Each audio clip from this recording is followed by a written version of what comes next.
जय हिंद साथियों। और ये जो हम लोग का पहला सेशन है जीएस 5 और 6 स्पेशल क्लासेस का, इसमें आज हम लोग मेनली डिस्कशन करेंगे कि पहले तो सिलेबस क्या है यूपीपीसीएस में। ठीक है, सबसे पहला हमारा डिस्कशन यही होगा। दूसरा हमारा डिस्कशन होगा आज की जो क्लास है, जो बहुत इंपॉर्टेंट होने वाली है। क्योंकि देखिए, क्वेश्चन आंसर आप करेंगे ही, ऐसा होगा नहीं कि आप बिना प्रैक्टिस के एग्जाम्स में जाएंगे। कभी नहीं, ऐसा ना करना चाहिए ना आप करेंगे। उम्मीद यही है सभी एक्सपीरियंस से। लेकिन सबसे बड़ी बात तब आएगी कि जब आप इस सिलेबस को समझ लेंगे कि सिलेबस को यूज कैसे करना है, कैसे सिलेबस को यूटिलाइज करना है और किस तरीके से एग्जाम में उसका प्रयोग करना है। तो आप अपने आप में, आपके पास पहले लेक्चर पे ही ऐसा अस्त्र मिल जाएगा जिससे आप चीजों को आराम से मैनेज कर पाएंगे। तो भले से आप आगे क्लासेस करते हैं नहीं करते हैं, नो डाउट मैं तो यही सबको सजेस्ट करूंगा कि क्लासेस करनी चाहिए, कंप्लीट करनी चाहिए। क्योंकि खासतौर पे जीएस 5 और जो 6 है वो यूपीपीसीएस में अभी नया है। ठीक है, यूपीपीसीएस अभी नया है। यूपीपीसीएस किस तरह से बच्चों के साथ खेल सकता है इसमें, ठीक है, और किस तरह से बहुत ही अनएक्सपेक्टेड मार्क्स आपको देखने को इसमें मिल सकते हैं, ये बहुत ज्यादा चैलेंज होगा जो अभ्यर्थी लिखने जाएंगे जीएस पेपर 5 और 6। तो बहुत बड़ा चैलेंज होगा। तो आज के लेक्चर में हम इसी बात को समझने का प्रयास करेंगे कि कैसे हमें मैनेज करना है। तो सबसे पहले हम समझेंगे सिलेबस, दूसरा हम समझेंगे स्ट्रेटेजी कि हमारी क्या स्ट्रेटेजी होगी जीएस पेपर 5 को लेके। यानी स्ट्रेटेजी का मतलब सीधी बात है, स्ट्रेटेजी का मतलब कब पढ़ें, ठीक है, दूसरा कैसे पढ़ें, ठीक है, और तीसरा रिसोर्स कौन से होंगे। ठीक, तो कौन से रिसोर्स होंगे। तो आज का जो हमारा ये जो डिस्कशन है वो मेनली इन तीनों बात पर फोकस होगा, कब पढ़ें, कैसे पढ़ें और हमारे पास कौन से रिसोर्सेज होंगे। ठीक है, सिंपल सी बात है। तो हमारी ये तीनों चीजों में हमारा वो जो है आज का डिस्कशन चलेगा। अच्छा, जय दोस्तों, यूपी हिंदी में आप सभी का स्वागत है। इस क्लास में हम लोग देखेंगे कि अगर यूपी स्पेशल का जो पेपर 5 और 6 है जिसका अच्छा खासा वेटेज है, अगर उससे रिलेटेड प्रश्न आते हैं तो उसको कैसे डील करना है, क्या क्या जो पॉइंट्स उनको ध्यान में रखना है कि ये पॉइंट जरूर मेंशन करने हैं, और कैसे क्या अप्रोच होना चाहिए पेपर 5 और 6 को लेकर।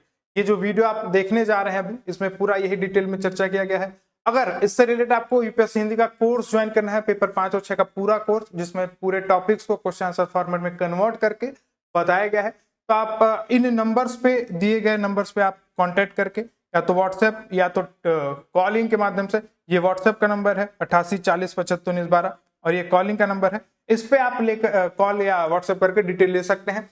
फीस मात्र 1000 रुपए है और पूरा सिलेबस कवर कराया गया क्वेश्चन आंसर फॉर्मेट में, और एक क्लासेस की बढ़िया सी बुकलेट भी मिल जाएगी आपको कंटेंट के लिए। ठीक है, क्लासेस पूरा रिकॉर्डेड फॉर्म में है और ऐप में यूपीएससी हिंदी के आपको मिल जाएंगे।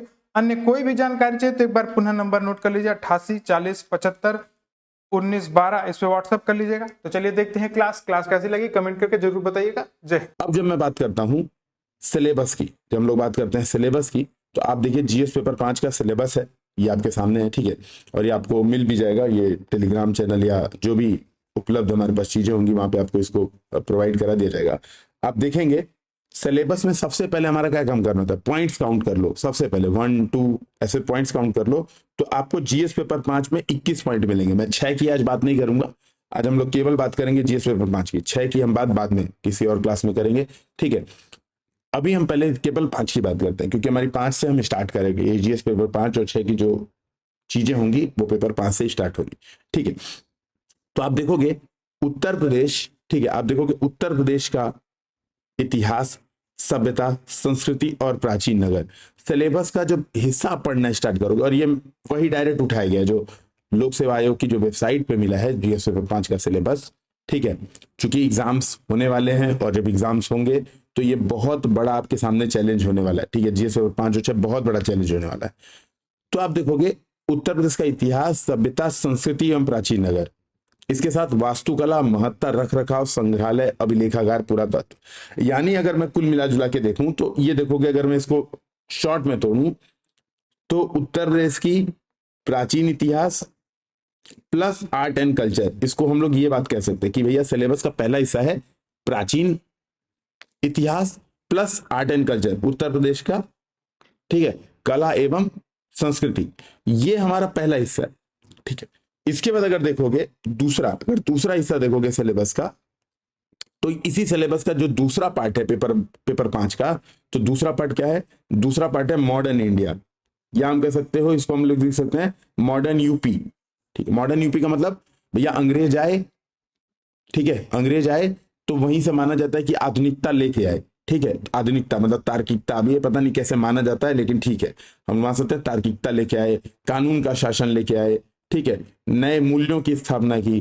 तो ये चीजें जब भारत में आई तो इसको बोला जाता है कि आधुनिकता आ गई। तो हम बोलते मॉडर्न इंडिया।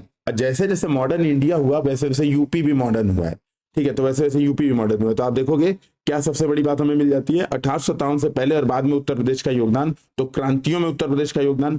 फिर आप देखोगे सुविख्यात स्वतंत्रता सेनानी एवं व्यक्तित्व, यानी मैं इसको वही मैंने कहा कि हम शॉर्ट में इसको लिख सकते हैं मॉडर्न यूपी, ठीक है। तो ये मॉडर्न यूपी हो गया।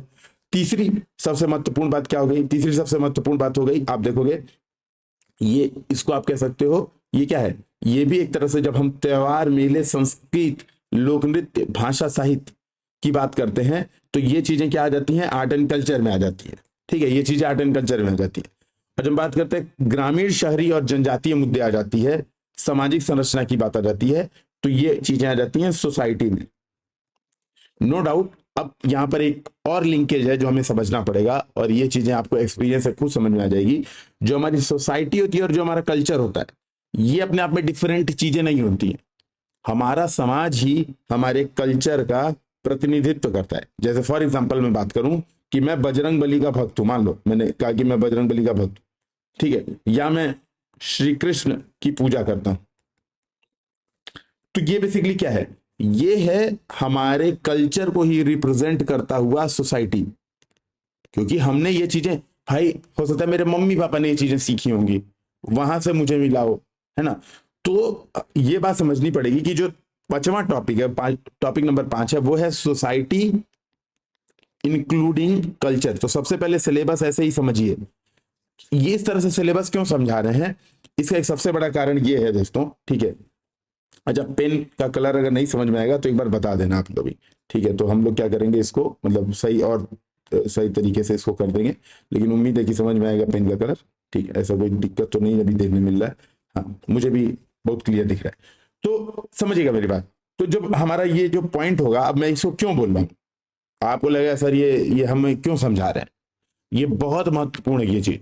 तो अगर मैं कहूँ कि पूरे डिस्कशन में सबसे ज्यादा इंपॉर्टेंट चीजें क्या है, या पूरे सीरीज में सबसे ज्यादा इंपॉर्टेंट चीजें क्या है, तो सबसे ज्यादा महत्वपूर्ण ये सिलेबस की अंडरस्टैंडिंग है, सबसे ज्यादा महत्वपूर्ण।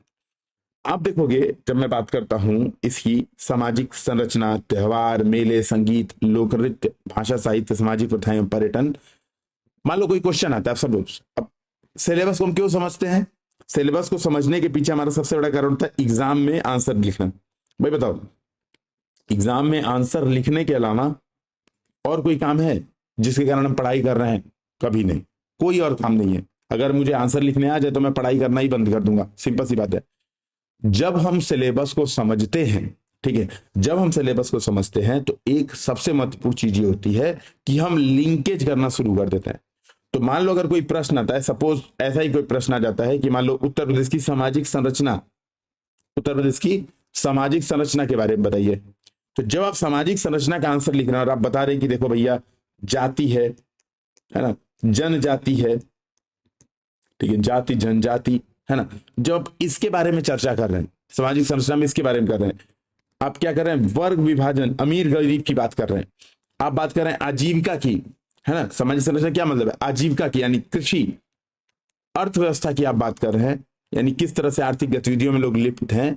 तो आप साथ साथ में त्योहार, मेले, संगीत, लोक नृत्य, ठीक है, संस्कृति, है ना, ये चीजें शामिल करते हुए लिखेंगे। तो जब आप जनजातियों के बारे में बताएंगे तो आप बताएंगे कि ये जनजाति है, जैसे फॉर एग्जांपल थारू है, गोंड है ना, तो ये जनजातियां ये वाला त्योहार मनाती है। तो वो सामाजिक संरचना का आपका उत्तर बहुत ही शानदार होने लगता है, ठीक है, बहुत ही शानदार होने लगता है। और यही सबसे बड़ी बात है, जब देखना, जब इसकी मार्कशीट आएगी, जब यूपी पीसीएस की जो जब एग्जाम हो जाएगा, ठीक है, जब एग्जाम हो जाएगा, जब मार्कशीट आएगी, तो आप देखोगे जीएस पेपर 5 और 6 ऐसे सब्जेक्ट्स रहेंगे जिनके मार्क्स सबसे ज्यादा चौंकाने वाले रहेंगे। देखना, बहुत क्लियर कट मैं बता रहा हूं, है ना, अपने एक्सपीरियंस से बता रहा हूं। सबसे ज्यादा चौकन, कुछ लोग को मिलेगा इसमें 30 नंबर, कुछ लोग को मिलेगा 130 नंबर। ये डिफरेंस मेकर रहेगा। 20 क्वेश्चन ये भी लिख के आएंगे, 20 क्वेश्चन ये भी लिख के आएंगे, आपको डिफरेंस ये दिखेगा कि देखो भैया इनको मिला था, अरे यार हमने जो इतना बढ़िया पढ़ाई की थी, पूरा क्वेश्चन 20 के 20 लिख के आए थे, एग्जाम में मिला 30 नंबर।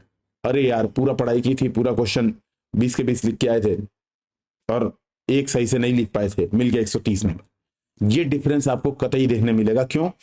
क्योंकि नया पेपर में अंडरस्टैंडिंग बहुत ज्यादा मैटर करती है। और चूंकि समय नहीं रहेगा उतना, ठीक है, अंडरस्टैंडिंग बहुत मैटर करती है। चूंकि समय नहीं रहेगा, बच्चे भी क्या रहेंगे, बच्चे भी बहुत ज्यादा, आप कह सकते हो अनिश्चितता से घिरे होंगे, अनसर्टेनिटी बहुत ज्यादा, अरे क्या पूछेगा, किस प्रकार का पेपर, कुछ नहीं, ये सब कोई टेंशन लेनी नहीं है। सारा पेपर ये सामने है, सारा पेपर आपके सामने है। उत्तर प्रदेश का इतिहास, सभ्यता, संस्कृति, प्राचीन नगर, सारा पेपर है। फॉर एग्जाम्पल मैं आपको एक एग्जाम्पल देकर बताता हूँ क्यों कह रहा हूँ सिलेबस समझो। अगर मैं बात करूं प्राचीन नगरों की, अब देखना प्राचीन नगर में उत्तर प्रदेश के प्रमुख नगर क्या है। अच्छा, दूसरी बात, प्रीवियस ईयर क्वेश्चन कैसे समझेंगे उसको भी मैं यहीं पे साथ में इंक्लूड करता रहूंगा। तो प्राचीन नगरों की जब मैं बात करता हूं तो उत्तर प्रदेश में बनारस, प्रयागराज, ये महत्वपूर्ण जाते हैं, ठीक, ये हो गए। उसके बाद क्या होता है, सिंधु घाटी सभ्यता के कुछ नगर हैं उत्तर प्रदेश में, सिंधु घाटी सभ्यता के, है ना, जैसे आपको पता होगा आलमगीरपुर, हमने बहुत ज्यादा नाम इसका सुन रखा है, ठीक, आलमगीरपुर। अब ये क्या होगा, डायरेक्ट ऐसे क्वेश्चंस आपको एग्जाम में देखने को मिल सकते हैं कि बनारस और प्रयागराज पे चर्चा कीजिए, या इसके सांस्कृतिक महत्व पर चर्चा कीजिए, या सिंधु घाटी सभ्यता के प्रमुख नगरों के बारे में बताइए, या पूछेगा मौर्यकालीन प्रमुख नगरों के बारे में बताइए। भैया उत्तर प्रदेश में मौर्यकालीन भी तो प्रमुख नगर होंगे, तो मौर्यकालीन प्रमुख नगरों के बारे में बताइए। तो प्रश्न इस तरह से आपको डायरेक्ट डायरेक्ट एग्जाम में देखने को मिलेंगे, डायरेक्ट का डायरेक्ट, ठीक है। इसमें मतलब समझ लो कोई लोड ही नहीं होना है, आपको सीधे सीधे दिखेगा कि अच्छा ये वाला प्रश्न है, ये वाला ऐसा आंसर है। तो आप इस बात को जब समझ लेंगे ना, जब सिलेबस समझ लेंगे, ठीक है, जब सिलेबस समझ लेंगे तो आपका आधा काम बहुत आसान हो जाएगा, बहुत आसान हो जाएगा आपका काम, ठीक है, आधा क्या पूरा। तो मैं यही बात कह रहा था कि सिलेबस का जो तीसरा हिस्सा है तुमने, रुको इसको मैं वापस एक बार सही कर देता हूं ताकि कंफ्यूजन ना हो, ठीक है। और ये क्लास धैर्य के साथ सुन जाना है। इसके बाद की क्लासेस क्वेश्चन आंसर रहेंगी, हम लोग अपने एक्सपीरियंस शेयर करेंगे कि देखो एग्जाम में आंसर लिखने जाते थे तो ऐसा करते थे, ये करते थे, वो करते थे। लेकिन ये वाली क्लास सबसे ज्यादा महत्वपूर्ण है, सबसे इंपॉर्टेंट कोई चीज है तो यही है ना। अब यहां पर देखोगे तो मैंने कहा था कि ये चीज हमारी होगी प्राचीन यूपी, इधर मैं यूपी ही कर दे रहा हूं, प्लस आर्ट एंड कल्चर, ठीक। ये चीजें मैंने कहा था कि ये हो गई मॉडर्न यूपी। ये क्या हो गया, ये हो गया सिंपल सी बात है सोसाइटी प्लस कल्चर, क्योंकि आपको पता है सोसाइटी ही क्या करती है, कल्चर, या हम कह सकते हैं सिविलाइजेशन, बेसिकली ज्यादा अच्छा शब्द होता है, सभ्यता का प्रतिनिधित्व करती है। तो ये हो गया हमारा, ये हो गया हमारा, ठीक है, हो रहा है अपनी जगह से विस्थापित ना हो पार्थ, ठीक है, युद्ध में अपनी जगह से विस्थापित ना हुई है, ठीक है। फिर है हमारा देखोगे राज्य व्यवस्था, ठीक है, तो यानी ये हो गया पॉलिटी। अब हमारा छठवां नंबर की चीज है वो है पॉलिटी, राज्य व्यवस्था। इसमें राज्यपाल, मुख्यमंत्री, मंत्रिपरिषद, विधानसभा, विधान परिषद, केंद्र और राज्य संबंधों के बारे में चर्चा होगी। तो सीधा सीधा अब देखोगे, जैसे फॉर एग्जांपल अब सीधा सीधा उत्तर प्रदेश के शासन में राज्यपाल के कार्यालय की भूमिका बताएं। आपको डायरेक्ट का डायरेक्ट एग्जाम में क्वेश्चन दीजिएगा, सीधे के सीधे आपको एग्जाम में क्वेश्चन दीजिएगा। और इसीलिए मैं बार बार कहता हूं कि सिलेबस को समझना, है ना, सिलेबस को समझना उतना ही महत्वपूर्ण है जितना महत्वपूर्ण युद्ध में जाने से पहले दुश्मन को समझना है। तो सिलेबस इज इक्वल टू दुश्मन। आपने ये समझ लिया, देखोगे इतिहास में छोटी सेनाएं, अंग्रेजों की 1500 से 2000 की सेनाएं भारत की लाखों आबादी पर चर्चा उन्होंने कब्जा किया। शुरुआत में इतने ही तो लेके आए थे, इकट्ठे 1 लाख थोड़ा ना लेके आए थे, पूरे भारत पर कब्जा कर लिया। क्यों? उनको दुश्मनों की समझ थी, उसको सिलेबस की समझ थी, पता था अच्छा इंडिया में ये चीज, यहां पर बैठ के स्ट्रेटेजी पे चर्चा करते थे, घंटों घंटों स्ट्रेटेजी पे चर्चा करते थे कि यार ये चीज ऐसे करेंगे तो कैसे काम होगा, है ना। बढ़िया बढ़िया उनके पास रणनीतिकार थे। और यही काम यहां भी आपको यूपी पेपर 5 में करना है। और मैं फिर से कह रहा हूं याद दिलाने के लिए कि 30 और 130 में आपको कहां स्टैंड करना है, ये 30 नंबर वाले में आना चाहते हो या 130 वाले में आना चाहते हो, ये टोटल और टोटल निर्भर करेगा आपने सिलेबस की अंडरस्टैंडिंग कैसी की है। ठीक है, फिर देखोगे जो दूसरा इसका पार्ट है तो पॉलिटी हो गया। फिर हम बात करते हैं जब लोक सेवाएं, ठीक है, तो 7वां और 8वां पॉइंट अगर हम देखें, 7वां 8वां पॉइंट देखें तो क्या है, लोक सेवाएं, लोक सेवा आयोग, लेखा परीक्षा, महान्यायवादी, उच्च न्यायालय उसका अधिकार क्षेत्र। फिर यहां पर आप देखोगे विशेष चयन मानदंड, ठीक है। फिर आप देखोगे स्थानीय स्वशासन जो हमारा 9वां पॉइंट है। और फिर आप देखोगे जो हमारा उत्तर प्रदेश सुशासन एवं भ्रष्टाचार निवारण है 10वां पॉइंट।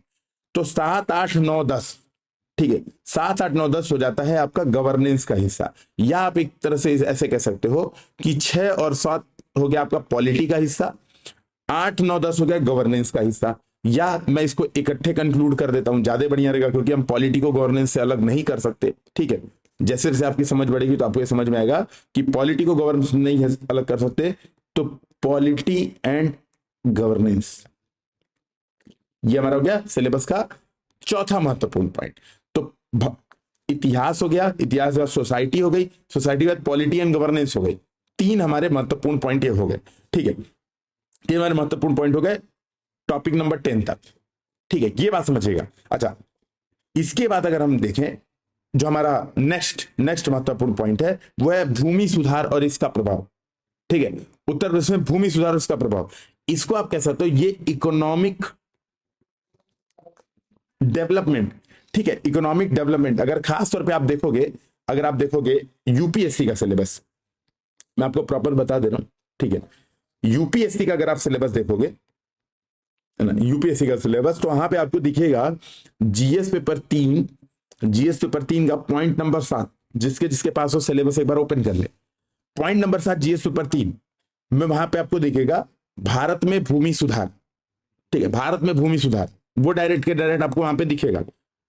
यानी ये इकोनॉमिक डेवलपमेंट का बहुत महत्वपूर्ण पार्ट है, भूमि सुधार इसका प्रभाव है ना, भूमि सुधार इसका प्रभाव। लेकिन चूंकि जब हम बात करते हैं यूपी स्पेशल के संदर्भ में, देखो जब हम बात करते हैं यूपीएससी में इसको जीएस पेपर 3 इकोनॉमिक डेवलपमेंट वाले हिस्से में दे रखा है। यहां पे कह रहा है जीएस पेपर 5 में हम देंगे। 5 में देने का ये मतलब है, देखो इसीलिए मैं कह रहा हूं सिलेबस समझो। 5 का मतलब ये है भूमि सुधार, न केवल भूमि सुधार के इतिहास की बात कर सकता है, यानी प्रश्न आएगा। ठीक है, जैसे आप देखोगे अगर प्रश्न आएगा तो पूछ सकता है उत्तर प्रदेश में भूमि सुधार या उत्तर प्रदेश में भूमि सुधार के प्रयासों को बताएं, सुधार के प्रयासों को बताएं। इसका मतलब पूरा इतिहास हो सकता है कि कब कब भूमि सुधार हुए, क्या क्या प्रयास हुआ। फिर उसका जब हम प्रभाव की बात करेंगे तो प्रभाव क्या क्या प्रभाव है, तो प्रभाव वही है क्या प्रभाव इसका हमारी सोसाइटी पर पड़ा, यानी सामाजिक संरचना पर क्या प्रभाव पड़ा। क्या हमने लैंड का डिस्ट्रीब्यूशन इस प्रकार किया कि गरीब और अमीरों में बंटवारा हुआ। क्या हमने लैंड का डिस्ट्रीब्यूशन इस प्रकार किया कि जनजाति और जातियों में जो विभेद था, जो आप कह सकते हो जो बहुत ज्यादा इकोनॉमिक गैप था, सोशल गैप था, वो हमने कम करने का प्रयास किया। तो यहां पर इसलिए ये जीएस पेपर 5 में आपको देखने मिल सकता है इतिहास के साथ साथ सोसाइटी और फिर इकोनॉमिक डेवलपमेंट, ये तीनों हिस्से इससे बहुत ज्यादा जुड़े हुए हैं। ठीक है, तीनों हिस्से बहुत ज्यादा जुड़े हुए हैं। मुझे उम्मीद है आप मेरी चीजों को समझ पा रहे होंगे, नहीं समझ पा रहे होंगे तो बताइएगा, मैं फिर से आपको समझाने का प्रयास करूंगा। कोई समस्या नहीं है, क्योंकि हम लोग को ये मतलब समझ लीजिए इस प्रकार से करना है, इस प्रकार से एफर्ट करना है कि हमारा सिलेक्शन ना रुके। सीधी बात है, पूरा एफर्ट इस तरीके से ना है कि हमारा सिलेक्शन ना रुके। ठीक है, और सबसे बड़ी बात जब हम बात करेंगे ना, जब इस सीरीज की जब बात करेंगे, ये जो कंप्लीट सीरीज है आंसर राइटिंग पे, जब इसकी हम बात करेंगे तो पूरी कोशिश यही रहेगी कि एक भी प्रश्न, सिंगल प्रश्न इसके दायरे से बाहर से ना जाए। सिंगल प्रश्न, अब समझना, सिंगल प्रश्न, मेरा खुद का कितना एक्सपीरियंस है एग्जाम को लेके। ठीक है, कई बार इंटरव्यू दे चुका हूं यूपीएससी यूपीपीसीएस के बहुत सारे। ठीक है, इतना बढ़िया एक्सपीरियंस के साथ साथ सिंपल सी बात है, जब हम लोग इसको डिस्कशन करते हैं ना, जब हम लोग इसको डिस्कशन करते हैं तो हमारे पास एक नया, आप कह सकते हो रास्ता नजर आता है। ठीक है, नया रास्ता नजर आता है कि हम आंसर कैसे लिखेंगे, और अभी मैं उस पर भी बात करूंगा। ठीक है, तो आप ये बात समझिएगा कि हमारा क्या हो गया, इकोनॉमिक डेवलपमेंट ये मेन पोर्शन है, लेकिन चूंकि पेपर 5 में है तो economic plus history plus society, इस बेसिस पे हमें तैयार करना है ना। और ये मैं क्यों बता रहा हूं, देखो सिलेबस इस वजह से समझा रहा हूं क्योंकि क्या होता है, जब स्टूडेंट्स पूछते हैं, जब हम लोग बातचीत करते हैं ना स्टूडेंट्स से, तो बोलते हैं सर कितना पढ़ना एनफ है, कितना पढ़ें सर, क्या ये वाला सोर्स फॉलो कर लें एनफ है, ये वाला सोर्स फॉलो कर लें एनफ है? तो हम लोग बार बार इस बात को बताते हैं, बार बार इस बात पे चर्चा करते हैं, भैया देखो सोर्स कोई एनफ नहीं है। अगर तुमने प्रश्न समझ लिए, अगर तुमने सिलेबस समझ लिया, तो तुमको समझ में आएगा अच्छा हमको उत्तर प्रदेश में भूमि सुधार यही यही चीज तैयार करनी है, इन्हीं आधारों पर तैयार करनी है ना। सिलेबस नहीं समझा और कितना भी पढ़ते रह गए, है ना, 16 कोचिंग अभी खुलेंगी, 16,000 तरह के कोर्स आएंगे, ठीक है, क्योंकि भाई जीएस पांच बड़ा बढ़िया अवसर दे दिया है। पहले ऑप्शनल था, ठीक है, पहले ऑप्शनल था, तो ऑप्शनल का एक बहुत बढ़िया अवसर था भैया पैसा कमाने का। अब एक नया अवसर मिल गया, ठीक है, कि जीएस पेपर 5 और 6 में चलो कमाई होती। अब वो अवसर के लिए रैंडमनेस बहुत बड़ा फैक्टर है, क्योंकि स्टूडेंट में अनसर्टेनिटी होगी, स्टूडेंट हमेशा डाउट में होंगे, अरे यार क्या पढ़ें क्या नहीं पढ़ें, ठीक है। अच्छा, 1 साल 2 साल के पेपर के बाद भी वो डाउट नहीं खत्म हुआ, क्यों भाई? सिलेबस देखो, जब मैं बात करता हूं, एक बार और समझा देता हूं, यूपीएससी की मैं बात करता हूं, यूपी पीसीएस की मैं बात करता हूं, दोनों की एक बार मैं डिटेल में बात करता हूं, यूपीएससी यूपी पीसीएस। यूपीएससी को नए पैटर्न में पेपर बनाते हुए लगभग 10 साल हो गए, ठीक है, 2013 से लगभग 7-8-9 साल 10 साल हो गए तो इनको पेपर बनाते। यूपी पीसीएस को अभी 2018 से स्टार्ट किया इन्होंने, तो 4 साल हो गए, 4-5 साल हो गए इनको भी, ठीक है। अभी बस समझिएगा, 4-5 साल वर्सेस 10 साल में आप पैटर्न समझ सकते हो किसी भी चीज का ट्रेंड। अगर मैं बात करता हूं ट्रेंड की, तो किसी भी चीज का ट्रेंड समझने के लिए हमें बहुत सारे डेटा पॉइंट्स चाहिए होते हैं, बहुत सारे डेटा पॉइंट्स, ठीक है। एक मिनट, ट्रेंड समझने के लिए हमें बहुत सारे डेटा पॉइंट चाहिए होते हैं, है ना। अगर एक्स वाई एक्सिस पे टाइम के साथ अगर हम ट्रेंड प्लॉट करें, ठीक है, टाइम के साथ ट्रेंड प्लॉट करें, एक बिंदु रहेगा तो इसे ट्रेंड नहीं बदलता। जैसे फॉर एग्जांपल मान लो यूपी पीसीएस ने इस साल एक क्वेश्चन पूछ दिया हिस्ट्री का, ठीक, एक क्वेश्चन हिस्ट्री का पूछ दिया, या मान लो इस बार ज्योग्राफी के 10 क्वेश्चन पूछ दिए पेपर 6 में, पेपर 6 में है ना ज्योग्राफी, ठीक है, अभी देख भी लेते हैं, पेपर 6 में ज्योग्राफी होना चाहिए, ये प्राकृतिक संसाधन जलवायु परिवर्तन ये सब है ना, पेपर 6 में है, ठीक है।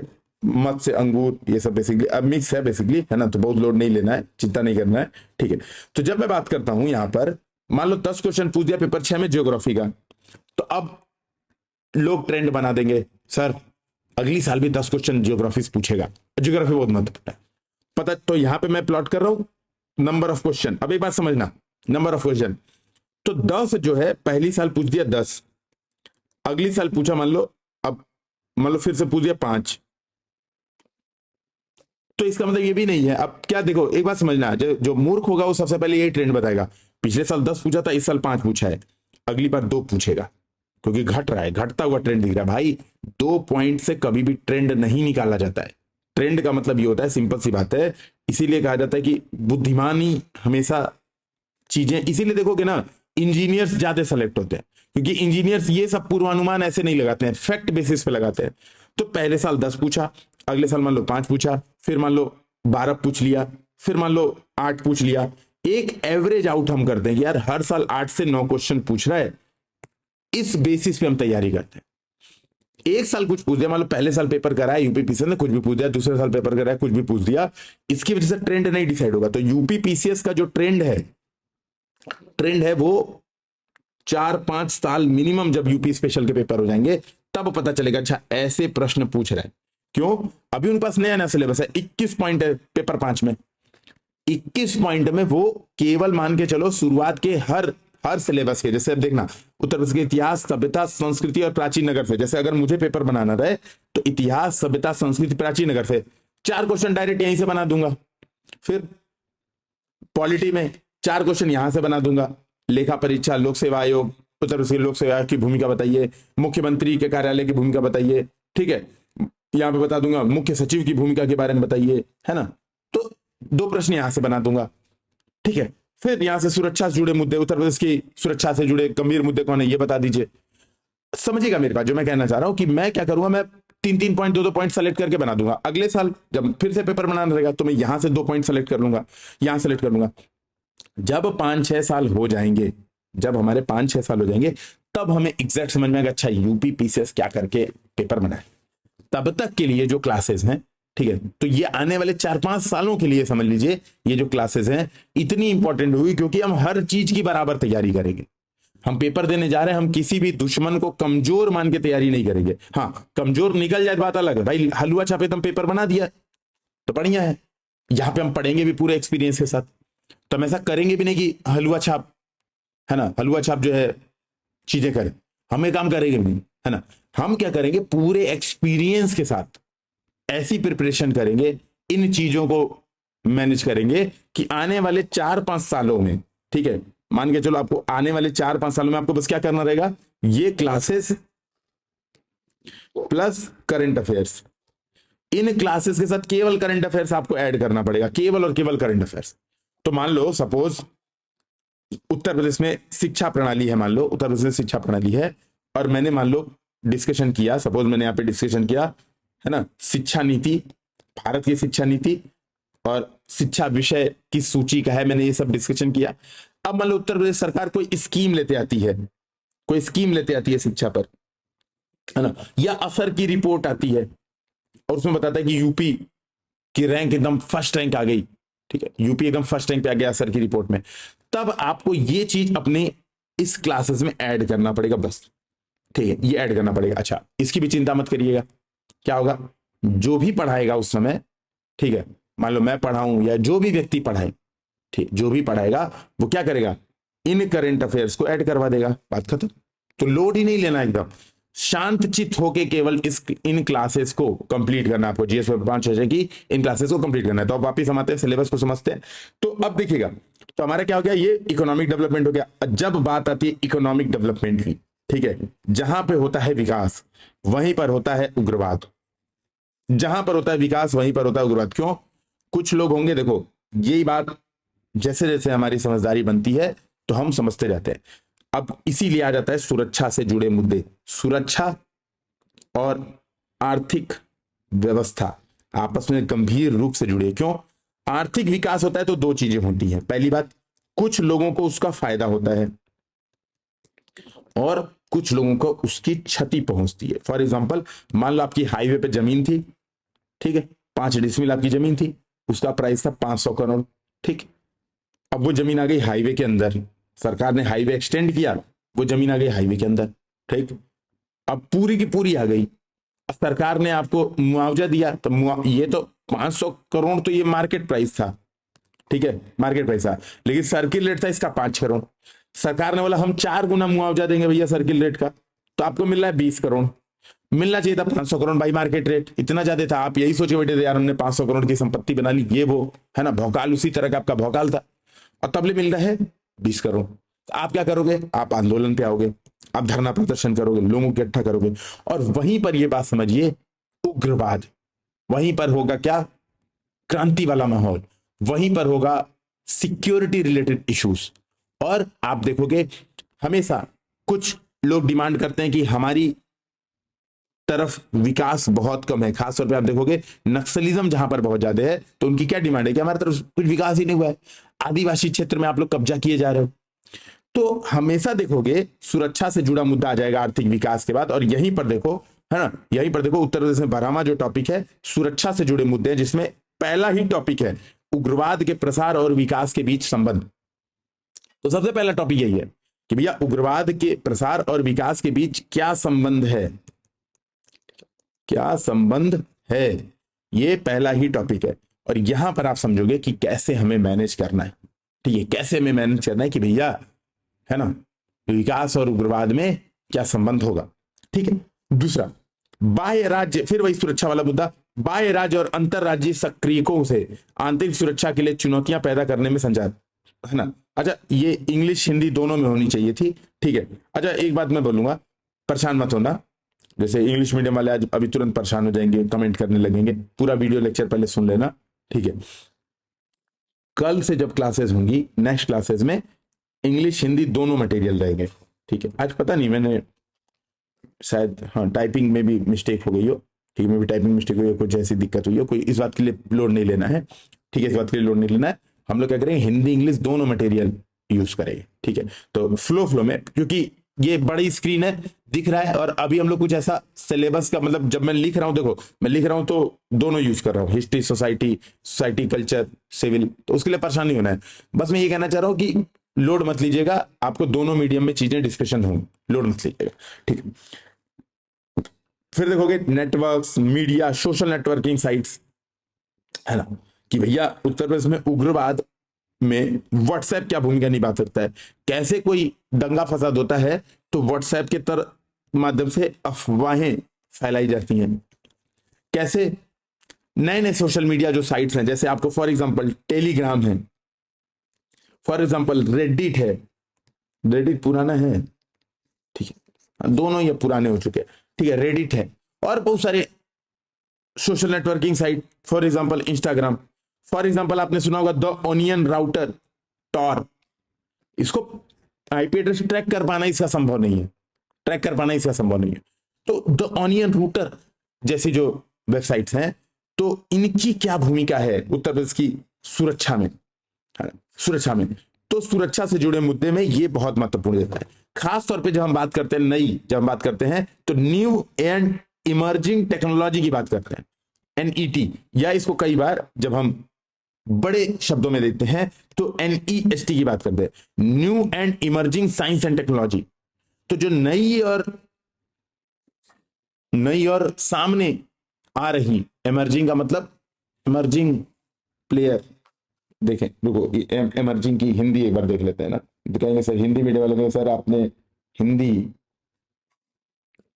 उभरते, नवीन और उभरती हुई विज्ञान और तकनीक, तो इसका क्या इंपैक्ट पड़ रहा है, ठीक है, इसका क्या इंपैक्ट पड़ रहा है एआई का, है ना, एआई का, ठीक है। आपने देखा होगा हर इलेक्शंस में, यूएसए में इलेक्शंस हुए उसमें एआई का इंपैक्ट पड़ा, इंडिया में इलेक्शन हुए उसमें एआई का इंपैक्ट पड़ा। कई बार आप देखोगे लोग क्या करते हैं भैया, है ना, ये क्या हो गया पेन, एक सेकेंड, कुछ कई बार, ठीक है, टेक्नोलॉजी, ये भी एक प्रकार की टेक्नोलॉजिकल बैरियर है कि कई बार पेन चलना बंद हो जाती है, सर चार्ज नहीं थी क्या, ये चार्ज है, ठीक, कोई बात नहीं।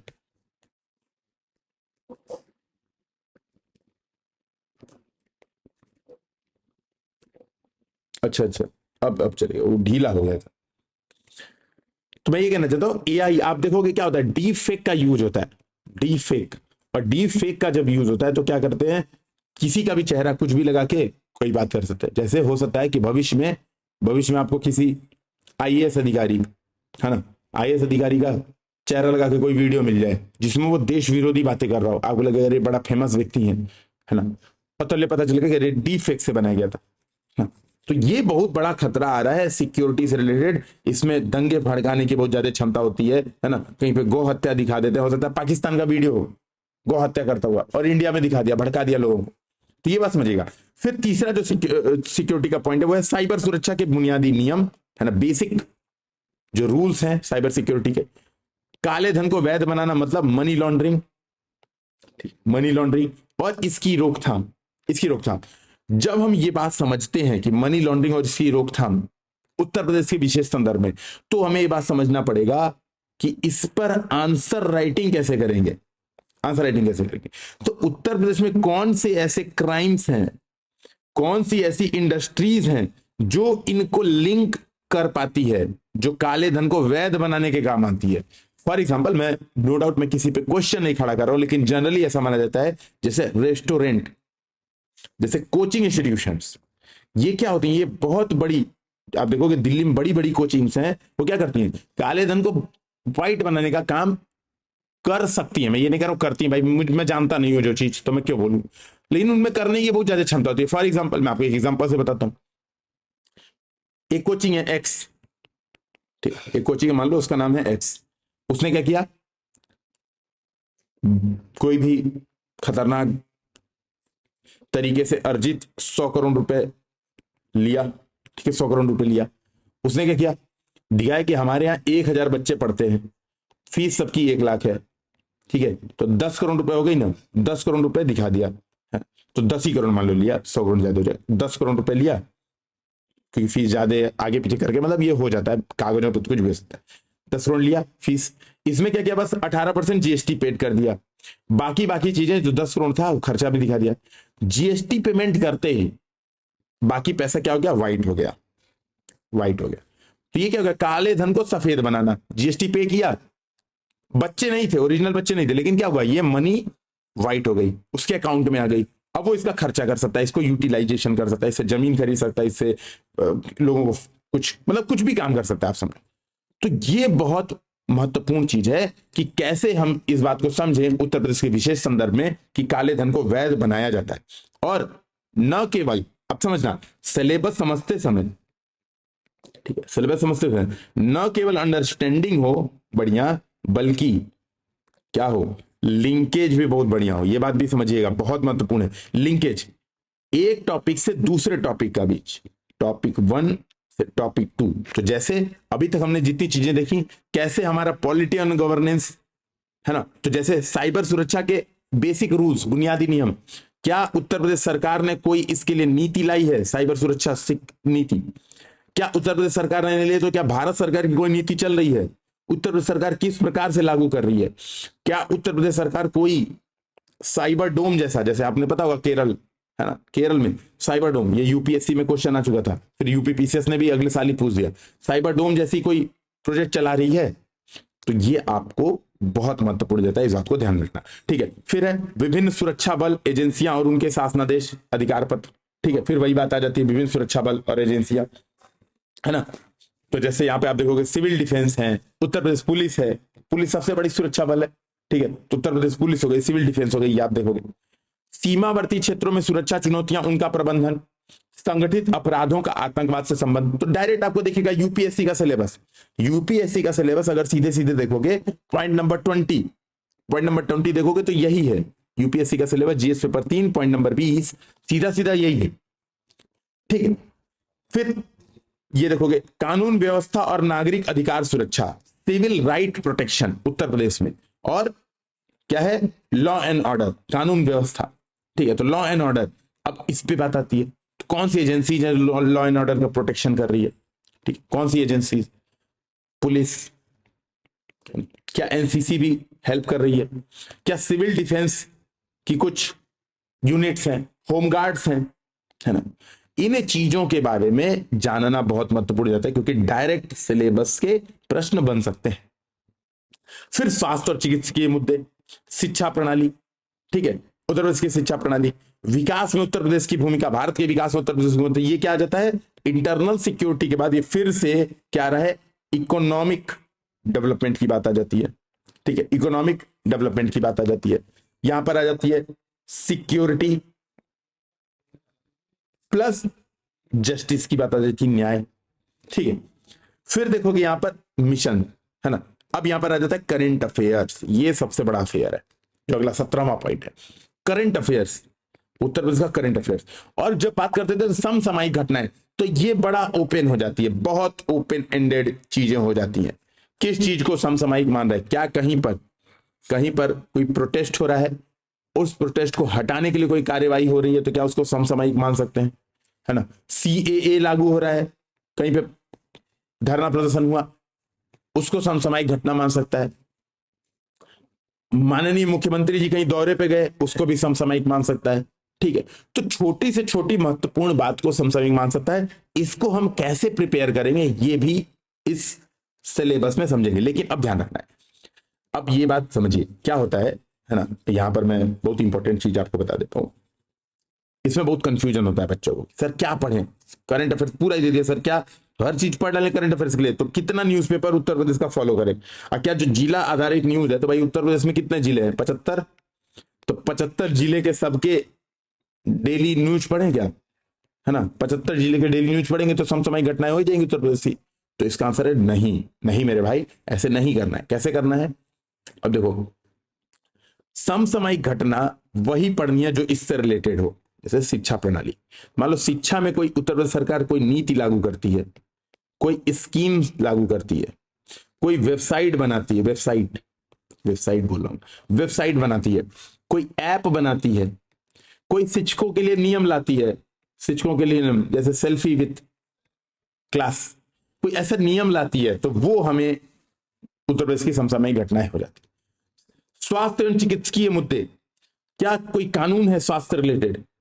क्या ऐसा हुआ कि कोई बड़ी घटना घट गई स्वास्थ्य रिलेटेड, कोई क्राइसिस आ गई? जैसे आप देखोगे कोविड-19, तो कोविड-19 में उत्तर प्रदेश सरकार ने क्या किया, कैसे निपटा, तो ये हो जाता है हमारा करंट अफेयर्स। कानून व्यवस्था और नागरिक अधिकार सुरक्षा, क्या कोई ऐसी घटना हुई है रिसेंट में जो इसके ऊपर इंपैक्ट डालती हो, तो वो हमें इस समसामयिक घटना के अंतर्गत पढ़ना है। और इससे रिलेटेड मैक्सिमम चीजें हम लोग यहीं पर कवर करेंगे। बस आपको करंट अफेयर्स थोड़ा बहुत अपने हिसाब से, और इसके लिए सोर्स आप क्या कर लो, जब तक यूपीएससी हिंदी की कोई मैगजीन वैगजीन नहीं आती है, ठीक है, जब तक हम लोग नहीं कुछ ऐसा करते हैं, तब तक आप घटना चक्र हम लोग लाएंगे तो फिर ये सोच के लेंगे। हालांकि समय लग जाता है यार, अच्छे काम में समय लग जाता है, ठीक है ना। तो कई बार क्या होता है कि मान लो मैंने सोचा कि मैं जीएस, अब जैसे फॉर एग्जांपल मान लो मैं अभी सोच रहा हूँ जीएस पेपर 5 पढ़ाऊंगा, तब तो कोई ऐसी चीज आ जाती है कि नहीं भाई कोई और टीचर पढ़ाएंगे या कोई और व्यक्ति पढ़ाएंगे, तो फिर क्या कर सकते हैं, कोशिश यही करेंगे कि इसको कंप्लीट करें। और लगभग 100 से 120 क्वेश्चन मेरा प्रयास है कि मैं इसको डिस्कशन करके रखा रहा हूँ, है ना। तो इसको हम लोग इस बात से समझिएगा। तो खैर वो चीजें अलग बात है, हम लोग इसके बाद मतलब आराम से हो जाएंगी चीजें, कोई कोई परेशानी नहीं है। और हमेशा से हम लोग विश्वास पे आप लोग के खरे उतरे हैं, कभी कोई गड़बड़ी की नहीं है, तो ये बात ध्यान रखिएगा। तो समसामयिक घटनाएं कैसे पढ़नी है, मैंने ये बात आपको बता दी। जल शक्ति मिशन इसका नाम दे रखा है। अब जो व्यक्ति जल शक्ति मिशन में क्या डेवलपमेंट हुआ, है ना, इसका डैशबोर्ड देख के नहीं गया, जल शक्ति मिशन का डैशबोर्ड देख के नहीं गया, तो भैया वो डूबेगा, सीधी बात है। लिखा है सिलेबस में जल शक्ति मिशन, कौन सी केंद्रीय योजनाएं यूपी में चल रही हैं और उसका क्रियान्वयन कैसे चल रहा है। तो फॉर एग्जांपल एक बहुत प्रमुख योजना है aspirational district programme, aspirational district, तो यूपी में चल रही है, उसका किस तरह से क्रियान्वयन हो रहा है अगर नहीं पता है, इसका मतलब है कि आप एग्जाम में सिलेक्शन होने योग्य नहीं है, ठीक है। इसी तरह से फिर एनजीओ, कौन कौन से एनजीओ, डायरेक्ट क्वेश्चन आ सकता है, उत्तर प्रदेश के प्रमुख एनजीओ के बारे में बताते हुए उनसे रिलेटेड मुद्दे बताएं। एक साल पूछेगा योगदान बताएं, उत्तर प्रदेश की अर्थव्यवस्था में सिविल सोसाइटी या गैर सरकारी संगठन का योगदान बताएं, उत्तर प्रदेश की शासन व्यवस्था में प्रभाव बताएं, किसका, एनजीओ का। डायरेक्ट डायरेक्ट 3 क्वेश्चन तो यहीं से बन सकता है, एक साल बन जाएगा। एक साल तैयारी कर जाओगे, मुद्दे पूछेगा प्रभाव, कभी तैयारी कर जाओ प्रभाव पूछेगा मुद्दे, हम क्या करेंगे, तीनों तैयार करेंगे, की बात समझिएगा। फिर वही पर्यटन के मुद्दे संभावनाएं, क्या पर्यटन के मुद्दे क्या संभावनाएं। और फिर 21वां पॉइंट है विभिन्न क्षेत्रों में नवाचार, क्या नवाचार यूपी में चल रहे हैं, यानी साइंस एंड टेक। तो ये सिलेबस जो है देखो बहुत मर्ज करके बनाया गया है।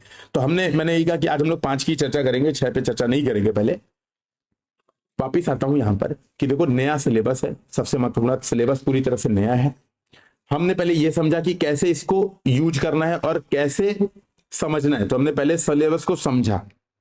अब थोड़ा सा कुछ बातें और कर लेते हैं कि हमारी क्या स्ट्रेटेजी होगी। तो स्ट्रेटेजी में सबसे पहले तक कब पढ़ें, सबसे पहली बात होती है कब पढ़ें जीएस पेपर 5।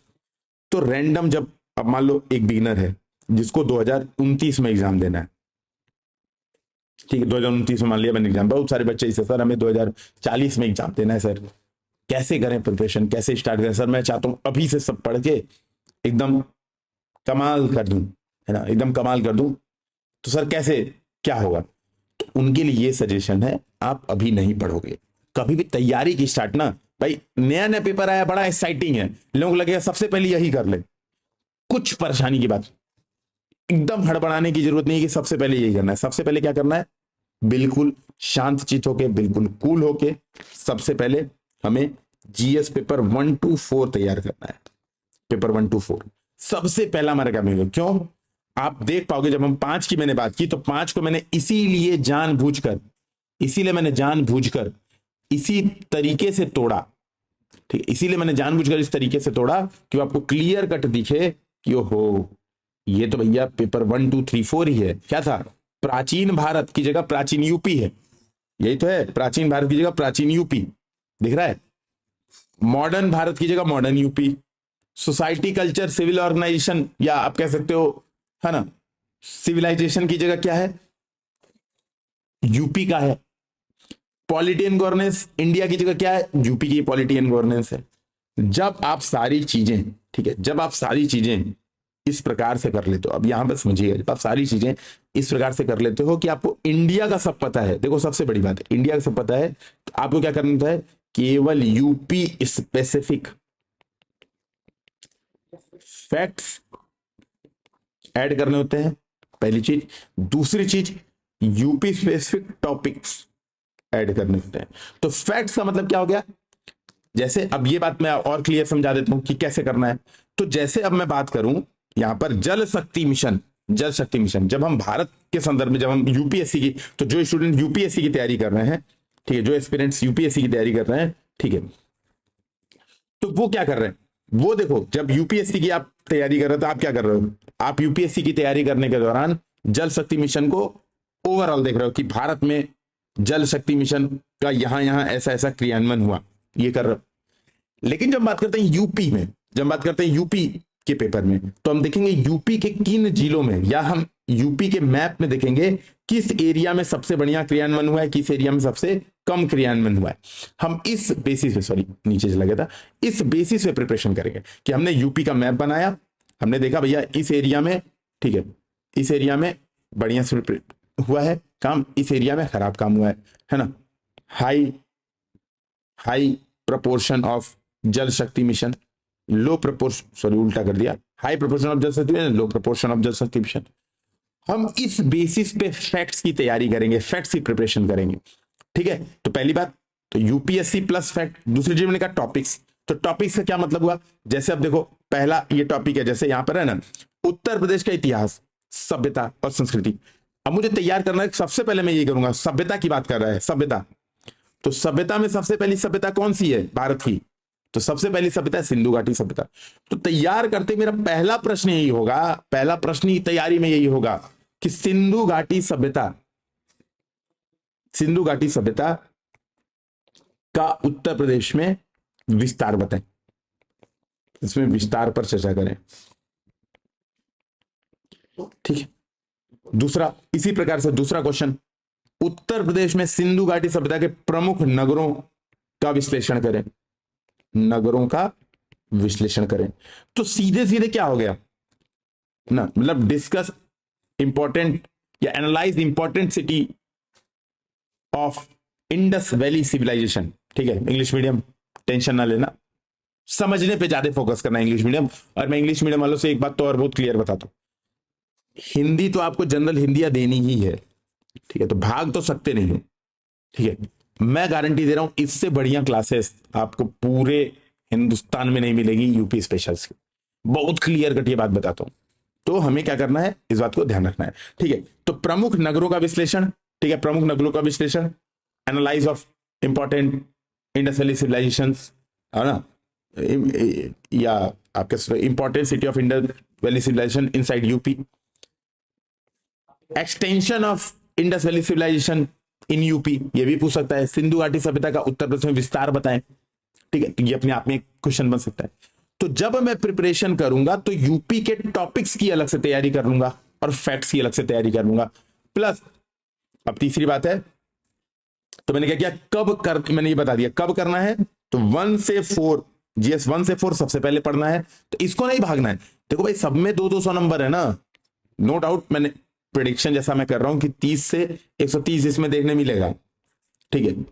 लेकिन जीएस में भी तो ये होता है, तो ऐसा प्रेडिक्शन थोड़ा ना कि मैंने किसी का हाथ देख के ज्योतिष के आधार पर प्रेडिक्शन कर दिया, नहीं। जीएस 1 से 4 में भी यही प्रेडिक्शन है, हमेशा यही ट्रेंड रहता है, किसी को 50 मिलता है, किसी को 120 मिलता है, जैसे मुझे खुद, लेकिन हालांकि मेरे लगभग सब में 100 के आसपास थे यूपी पीसीएस में, ठीक है। जिस साल में सेलेक्ट हुआ उस साल भी लगभग सब में, है ना, 2020 में भी लगभग यही था, ठीक है, सब में 100 के आसपास थे। लेकिन मैं अगर बात करता हूं, ठीक है, लेकिन मैं अगर बात करता हूं कि अगर आप इस बात को समझें, उस साल भी बहुत सारे स्टूडेंट, है ना, और मेरे बड़े भैया, है ना, सत्यप्रकाश सर जो आपके हैं, वो जब पेपर दे रहे थे, ठीक है, जब वो पेपर दे रहे थे तो उनके कितने थे, शायद 42 थे जीएस पेपर 3 में, और यूपीएससी वाले उनके मेंस में 88 थे। तो 88 से चले आए यूपी पीसीएस में 42 पे, ये कैसे हुआ पता नहीं। तो कहीं ना कहीं डिफरेंसेस यहां भी देखने मिलता है, ठीक है, हर पेपर में देखने को मिलता है। तो सबसे पहले आप ये तैयार करेंगे, फिर ये करेंगे। अब बात करते हैं कैसे। तो कैसे का मतलब मैंने वही कहा, तो कैसे भी मैंने समझा दिया कि UP specific facts, UP specific topics आपको ऐड करना है, ठीक है, ऐड करना है। जो तीसरी चीज होती है कैसे में, तो कैसे, मैंने 2 पॉइंट बता के जो तीसरी बात बता रहा हूं वो है बहुत महत्वपूर्ण। यूपी में देखो नंबर लाना है अगर, ठीक है, अगर यूपी पेपर में नंबर लाना है भाइयों, तो नॉलेज से ज्यादा, और मैं गारंटी दे रहा हूं, देखना जब कोई टॉप करेगा ना पहली बार, तो ऐसा व्यक्ति टॉप करेगा जिसका आज तक या तो प्री नहीं निकलेगा, ठीक है, या मेंस पहली बार लिख रहा होगा, है ना, और प्रैक्टिस ढंग की किया होगा।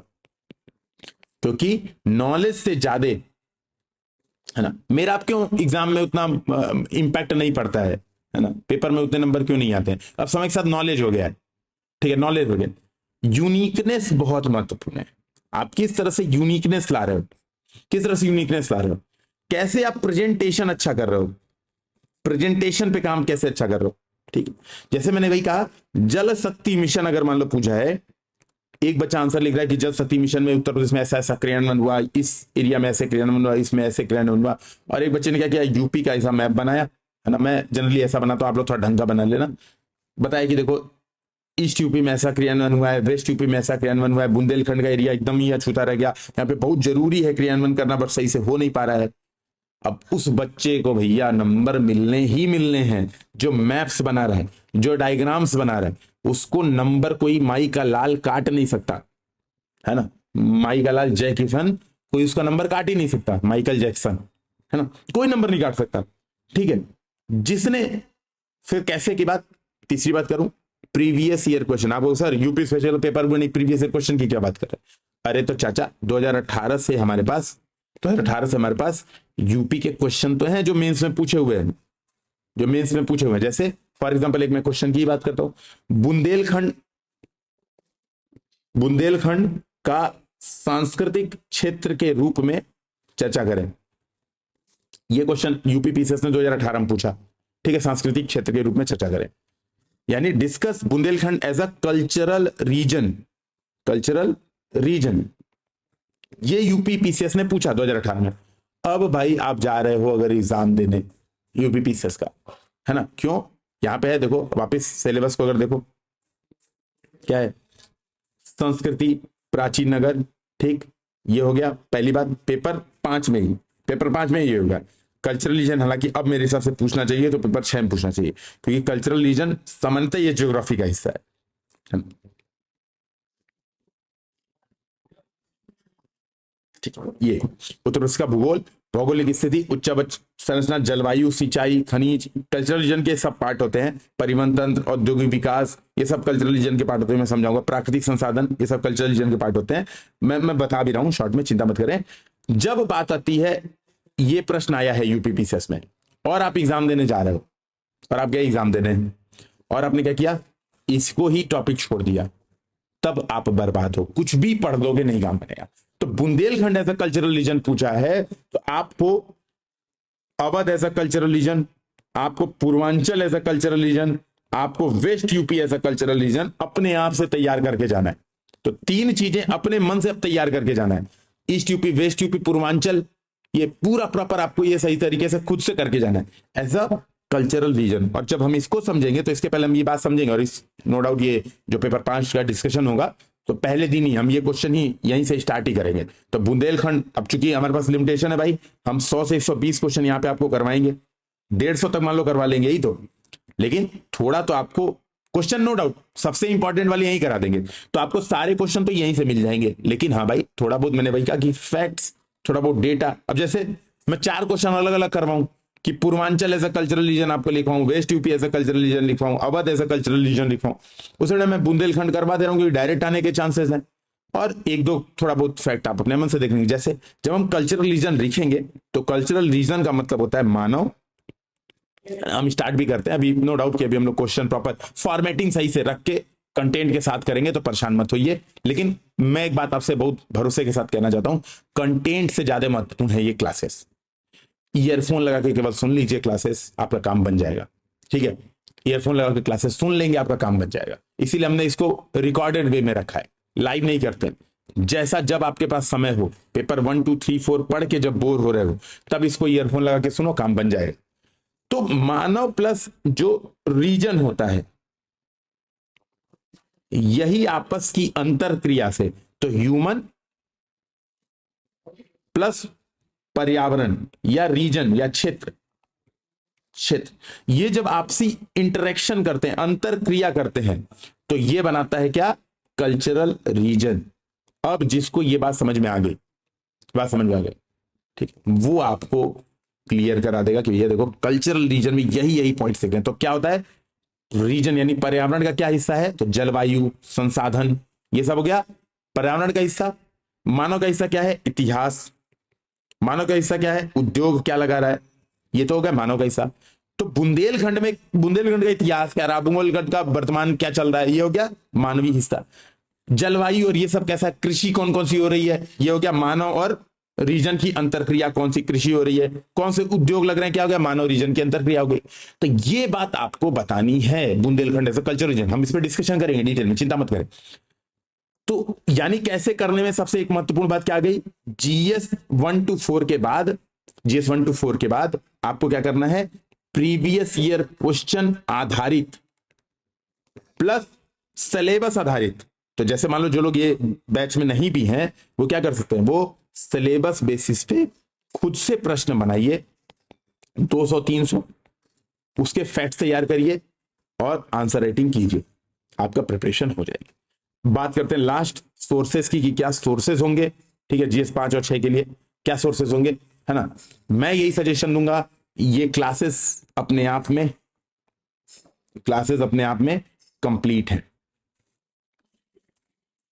इसके अलावा कुछ नहीं पढ़ना, मैं यही कहूंगा। लेकिन आप लोग मानोगे थोड़ा दो, मैं तो बहुत बार से समझाते हुए हूं कि प्रीलिम्स में जो पढ़ाते हैं वही मोर देन सफिशिएंट है। टेस्ट सीरीज जो प्रीलिम्स की चलती है मोर देन सफिशिएंट, करते तो अपने मन के ही हो। नोट्स बना लो वही मोर देन सफिशिएंट है, बार बार कहता हूं कि भैया नोट्स बना लो मोर देन सफिशिएंट है, करते अपने आप हो। बार बार फिर फेल क्यों हो गए आते हो, फिर पूछते हो सर क्या करना है, फिर मैं वही बताता हूं, जो बच्चा करता है उसका सिलेक्शन होता है। तो मैं तो यही कहूंगा कि अपने आप में मोर देन सफिशिएंट है। आप फोकस जीएस पेपर 1 to 4 पे करो, खूब उसकी पढ़ाई करो, 5-6 यहां से करो, कोई लोड ना लो, ठीक है, 5-6 इसको ढंग से करो, ठीक है। लेकिन हाँ आपको करना ही है तो आप बेटर यही करो कि मार्केट से अभी घटना चक्र नहीं सबकी सबकी आएगी, ठीक है, बहुत सारी कोचिंग इंस्टीट्यूशन भी निकाले, कोई 1-2 किताब जो क्वेश्चन एंड आंसर बेसिस पे हो, क्वेश्चन आंसर फॉर्मेट में हो, उसको ले आओ और उसको देखो, रीड करो, केवल केवल रीड करो। क्यों भाई? पेपर 1 to 4 तक में आपने तैयारी कंटेंट की भरपूर कर ली है, कंटेंट की तैयारी भरपूर हो गई, बस आपको क्या ऐड करना था? UP specific fact plus UP specific questions, या आप कह सकते हो यूपी स्पेसिफिक टॉपिक्स। तो फैक्ट्स प्लस टॉपिक्स यही तो आपको ऐड करना था। तो फैक्ट्स प्लस टॉपिक आपके कैसे हो जाएंगे? आपके फैक्ट्स प्लस टॉपिक्स हो जाएंगे इस तरीके से। तो क्वेश्चन आंसर ले आओगे तो वहां पे नो डाउट मार्केट में जो भी आएगा ना क्वेश्चन आंसर किसी का ढंग का नहीं होगा, बिल्कुल नॉन एक्सपीरियंस लोग यार, जिनका कभी प्री भी नहीं निकला हो, वो लोग लिखते हैं आंसर्स को, ठीक है, उनको पर क्वेश्चन 200 से 300 रुपए, है ना। हम लोग भी नो डाउट जब काम करवाते हैं तो ऐसे ही देखे एक बेसिक कंटेंट बनवा लेते हैं, फिर क्या करते हैं उसमें वैल्यू एडिशन करते हैं, फिर अपना एक्सपीरियंस उसमें ऐड करते हैं। तो ये सारे लोग यही काम करते हैं। तो वो लोग तो डायरेक्ट का डायरेक्ट यही 200-300 रुपए पर क्वेश्चन एक बार देके, 100 क्वेश्चन में कितना खर्च आया? 100 गुणे 200 रुपए, इकाई, दहाई, सैकड़ा, हजार, 10,000, 20,000 रुपए खर्चा आया। 20,000 रुपए में उनके पास क्या हुआ? एक बढ़िया मटेरियल बन गया और उसको बेच दिया। बेचेगा, मान लो बड़ी कंपनी है, घटना चक्र जैसी कंपनी है, तो 1 लाख तो आराम से बिक जाएगी। 100 रुपए में भी बेचा तो उनके लिए क्या होगा? वो 1 करोड़ का मटेरियल हो गया। तो 20,000 रुपए इन्वेस्टमेंट और 1 करोड़ फायदा, उनके लिए तो ऐसा है।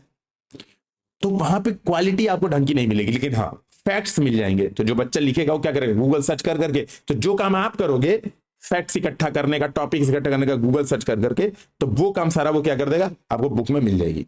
तो मैं यही सजेशन दूंगा, इतने के अलावा कोई और सोर्स मत करिए। इसके लिए कोई अलग से, जैसे फॉर एग्जांपल जैसे राकेश सारस्वत जैसी जो किताबें चलती हैं, मैं यही सजेशन दूंगा मत पढ़ो। कोई मतलब नहीं है अलग से यूपी के बारे में इतना डिटेल में जानने का, कोई वर्थ इट नहीं है, ठीक है।